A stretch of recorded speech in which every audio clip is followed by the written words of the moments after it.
এই সংসারে প্রত্যেক মানুষ এটাই চান যে তিনি যেন ধনবান হন, আর্থিক অবস্থা তার ভালো থাকে, ওনার বাড়িতে লক্ষ্মীর আগমন হয়।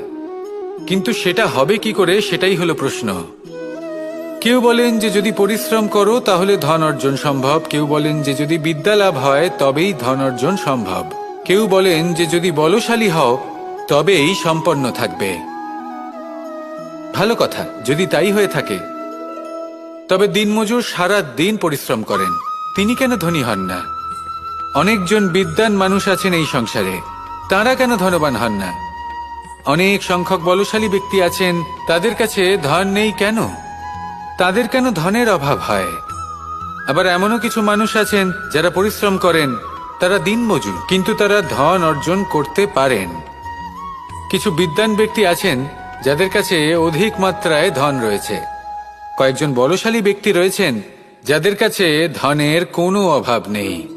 এমন কেন হয় কিছু মানুষ এটা অর্জন করতে পারেন কিন্তু সবাই নয়? এমন কেন হয়? কারণ লক্ষ্মীকে নিজের গৃহে আমন্ত্রণ করার জন্য সবথেকে বেশি গুরুত্বপূর্ণ বিষয় হলো আপনার কর্ম। সৎকর্ম করতে থাকুন, পুণ্য করুন, তবেই গৃহে লক্ষ্মীর আগমন হবে। লক্ষ্মীর অনেক নামের মধ্যে একটি নাম হলো পুণ্য। তাহলে আগে এই পুণ্য